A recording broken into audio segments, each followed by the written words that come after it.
सभी हिंदू भाइयों को जय श्री राम। मैं आपका छोटा भाई विक्रम हिंदू। भाइयों, जैसा कि आप सभी जानते हो, मुस्लिमों के दिन पे दिन हिंदुओं पर अत्याचार बढ़ते जा रहे हैं। अभी 2 दिन पहले हमारी बहन निकिता तोमर को मुस्लिम कट्टरपंथ जिहादियों ने गोली मार दी, जिस कारण से हमारी बहन की मृत्यु हो गई और वो हमारे बीच नहीं है। तो सबसे पहले तो मैं भगवान से हाथ जोड़कर विनती करता हूँ कि हमारी बहन की आत्मा को शांति दे। भाइयों, ये ऐसा कब तक चलता रहेगा? जब जम्मू कश्मीर में हम हिंदू बहन बेटियों के साथ गलत काम हुआ, बलात्कार हुए, हिंदुओं को घर से बाहर भगा दिया गया, तब हम लोग चुप बैठे रहे। जब दिल्ली में मुस्लिमों द्वारा हिंदुओं की हत्याएं हुई, हिंदुओं की दुकानों में, घरों में आग लगा दी गई, जब हम चुप बैठे रहे। बंगाल में रोज़ हमारे हिंदू भाइयों को मारा जाता, तब हम लोग चुप बैठे रहे। वो केरल में, कर्नाटक में, पूरे भारत में कहीं पर भी देख लो, कहीं ना कहीं रोज़ मुस्लिमों द्वारा हमारा कोई ना कोई हिंदू धर्म के लोग प्रताड़ित होते हैं। कहीं पे हमारे मंदिरों को तोड़ा जाता है, कहीं पे साधु संतों को मार दिया जाता है, हिंदू बहन बेटियों की इज्जत लूटी जाती है, कहीं पर हमारे हिंदू भाइयों को मारा जाता है। आखिर हिंदू कब तक सोएगा? कब आखिर हम लोग जागेंगे? सबसे बड़ी बात है कि हम लोग जातियों में बटे हुए हैं। ये जातियों में जब तक हम लोग बटे रहेंगे ना, जातियों के कारण एक दिन हमारा पतन होना निश्चित है। हम लोगों को सबसे पहले तो जाति से उठ करके, जाति से ऊपर उठना पड़ेगा, अपने धर्म के बारे में सोचना पड़ेगा। हमें जाति के लिए नहीं, बल्कि हमें अपने धर्म के लिए लड़ाई लड़नी पड़ेगी। और सबसे ज़्यादा हमारे हिंदू धर्म को कमज़ोर किया है जातिवाद ने। जातिवाद का बढ़ावा दिया है जातिवादी ये जो संगठन बने हुए हैं, इन्होंने हमारे हिंदुओं में जाति के ना, हर जाति के अपने अपने अलग अलग संगठन बने हुए हैं। क्या आप लोग नहीं जानते कि इन जातिवादी संगठनों ने हमारे हिंदू समाज को जाति में बांटा हुआ है? मैं सभी, मेरी ये बात कुछ भाइयों को गलत लगेगी, मैं उनसे हाथ जोड़कर माफ़ी चाहता हूँ, लेकिन ये बात जो सच है वो सच है। भाइयों, क्या आप लोग नहीं जानते कि जातिवादी संगठन जो बने हुए, उन्होंने हमारे हिंदू धर्म को जातियों में डिवाइड किया? सबसे पहले तो हमें तो इन जातिवादी संगठनों को ख़त्म करना पड़ेगा। और हमें अगर किसी को संगठन बनाना है, वो हिंदू के नाम पर संगठन बनाओ। और संगठन भी बनाते हो, तुम लोग संगठन बनाते हो तो तुम लोग केवल संगठन बनाते हो इसलिए कि कहीं पे जाएंगे, बड़ी बड़ी सभाएं करेंगे, वहाँ पर फ़ोटो खिंचवाएंगे, सुबह आपके पेपर में फ़ोटो आ जाएंगे, बस इसी चीज़ के संगठन बनाए हो। अगर संगठन बनाए हुए तुम लोगों ने, तो तुम आवाज़ क्यों नहीं उठाते? जो भाई संगठनों से जुड़े हुए, मेरी उनसे हाथ जोड़कर विनती है कि भैया संगठन वालों से बात करो कि भैया हमको अगर संगठन में जोड़ा है, कहीं पे गलत हो रहा है किसी के साथ, तो तुम लोग आवाज़ क्यों नहीं उठाते हो? किस चीज़ का संगठन है तुम्हारा? संगठन वाले भाइयों से मेरी हाथ जोड़कर विनती है, जिन्होंने संगठन बनाए हैं, वो जाति के नाम पे संगठन ना बना करके हिंदू के नाम पे संगठन बनाए, और कहीं पे भी हिंदुओं के साथ जो अत्याचार हो रहा है उसके खिलाफ आवाज़ उठाए। सभी भाइयों से मेरी हाथ जोड़ करके विनती है, सबसे पहले इन जातिवादी संगठनों को ख़त्म करो। हमको जाति से ऊपर उठ करके सोचना पड़ेगा, हमको हिंदू बनना पड़ेगा। सभी भाई रोडों पर निकलो, सभी भाई वीडियो बनाओ, हमें हमारी बहन निकिता तोमर के हत्यारों को फांसी की सज़ा दिलानी है, या जैसे उनको, हमारी बहन को गोली मारी है, ऐसे सरेआम उनको गोली मारी जाए। सरकार से यही विनती करो।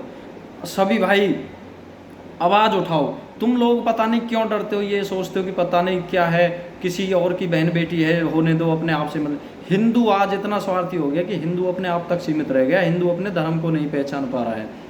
सभी भाई ये मत सोचो कि किसी और की बहन है, अरे वो हमारे धर्म की है, हमारे धर्म की बहन है, उसके साथ गलत हुआ है, हम सभी को आवाज़ उठानी चाहिए। ये नहीं है कि वो जिस जात की है वही जात के लोग उसके लिए आवाज़ उठाएंगे, नहीं, हम सभी को एकत्रित होना पड़ेगा, हम सभी को आवाज़ उठानी पड़ेगी। आज मैं आपको बता दूं, मुस्लिमों की जनसंख्या हमसे कम है, उसके बावजूद भी हमारे भारत में कहीं ना कहीं हिंदुओं को रोज़ मारा जा रहा है, हिंदुओं के साथ रोज़ मुस्लिमों द्वारा अत्याचार किए जा रहे हैं। आप लोग सोच सकते हो जिस दिन ये हमारे बराबर के हो जाएंगे, उस दिन क्या स्थिति रहेगी हमारे भारत में? हम हिंदुओं की क्या स्थिति हो जाएगी उस दिन? हम लोगों का घर से बाहर निकलना बहुत बुरा हो जाएगा हम लोगों के साथ जिस दिन मुस्लिमों की जनसंख्या हमारे बराबर हो गई। तो सबसे पहले तो हमको, हमारी एक निकिता बहन थी वो तो गई, बाकी जो निकिता हमारी बची हुई है, हमें उनके लिए सोचना होगा, हमें आवाज़ उठानी होगी। सबसे पहले हमें इनकी बढ़ती हुई जनसंख्या रोकनी होगी। उसके लिए हम सभी भाइयों को जनसंख्या नियंत्रण कानून के लिए आवाज़ उठानी पड़ेगी। सभी भाई घर से निकलो, सभी भाई वीडियो बनाओ जनसंख्या नियंत्रण के लिए, सभी भाई आवाज़ उठाओ। जनसंख्या नियंत्रण कानून बहुत ज़्यादा ज़रूरी है, जिससे कि इन कट्टरपंथियों की जनसंख्या रुके और हम हिंदू हमारे ही हिंदुस्तान में सुरक्षित रहे। सभी भाइयों से मैं यही कहना चाहता हूँ कि जाति को छोड़ो, जाति में कुछ नहीं है, बहुत दिन रह लिए हम जाति में बट करके, हिंदू बनो। जब तक हम लोग जाति में उलझे रहेंगे हमारा पतन निश्चित है। जिस दिन हम लोग हिंदू बन जाएंगे ना, किसी मुसलमान की इतनी ताकत नहीं है कि हम हिंदुओं से आंख मिला करके बात कर सके। इन लोगों को, जो ये लोगों के इनके मन बटे हुए हैं, जो लोग डेली कहीं ना कहीं पे वो करते हैं, हिंदुओं के साथ अत्याचार करते हैं, इसका सिर्फ यही रीज़न है कि हम लोग जाति में बटे हुए हैं। हम लोग इकट्ठा नहीं है, हम लोग हिंदू नहीं बने हैं। जब तक हम लोग हिंदू नहीं बनेंगे, जब तक हमारे साथ ये अत्याचार होते रहेंगे। सभी भाई आवाज़ उठाए निकिता बहन के लिए कि उनके हत्यारों को फांसी की सज़ा हो। और सभी भाइयों से मैं हाथ जोड़कर विनती करता हूँ कि सभी भाई हिंदू बने। जिस दिन ये हमारे बराबर के हो गए ना, जम्मू कश्मीर की तरह पूरे शहर में, पूरे हर सिटी के अंदर, हर शहर के अंदर, हर गांव के अंदर, हर मोहल्ले के अंदर हमारे साथ यही होगा, हमारी बहन बेटियों के साथ बलात्कार होगा, हम हिंदुओं को घर से बाहर भगा दिया जाएगा। सभी भाइयों से मैं विनती करता हूँ कि प्लीज़ निकिता बहन के लिए लड़ाई लड़ो और सभी भाई हिंदू बनो। और सभी भाई इनसे डरो मत, ये बहुत डरपोक कौम है, लेकिन हमें एकता बनाने की ज़रूरत है। जिस दिन एकता हो जाएगी ना, ये हमारे सामने नहीं टिक पाएंगे। लेकिन इनका मेन रीज़न यही है, जो ये आए दिन जो ये अत्याचार हो रहे हैं हिंदुओं पर, मेन कारण है जातियों में हम लोग बटे हुए हैं। हम लोग जब तक हिंदू नहीं बनेंगे, जब तक हमारे साथ ये होता रहेगा। मैं सभी भाइयों से हाथ जोड़कर विनती करता हूँ कि हिंदू बनो।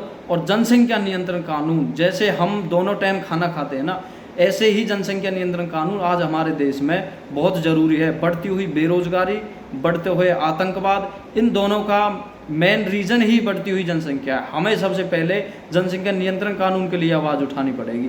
सभी भाइयों से हाथ जोड़कर विनती करता हूँ, जनसंख्या नियंत्रण कानून के लिए आवाज़ उठाए, ज़्यादा से ज़्यादा वीडियो बनाए और ज़्यादा से ज़्यादा सोशल मीडिया पर पोस्ट डाले। और जो भाई, पता है हम हिंदुओं के लिए कोई आवाज़ क्यों नहीं उठाता? क्योंकि हमको सपोर्ट नहीं मिल पाती है हिंदुओं की। ये मुसलमान क्यों कुछ भी करने में नहीं घबराते हैं? इनको सपोर्ट मिलती है, इनको पता है इनके पीछे हज़ारों लाखों आदमी खड़े हुए हैं, इसलिए ये कुछ भी कर देते हैं।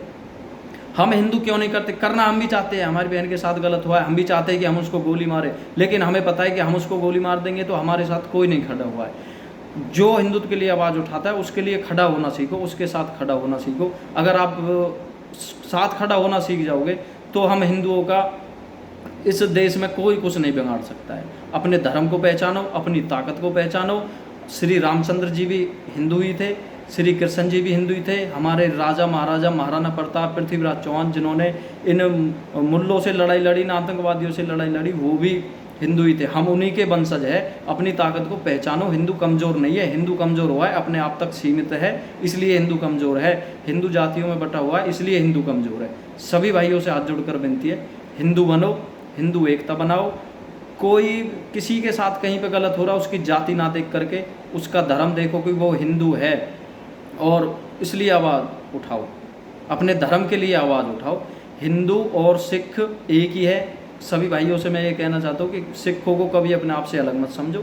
हिंदू हम, सिख हम हिंदुओं में से ही निकले हुए हैं, वो भी हिंदू ही है।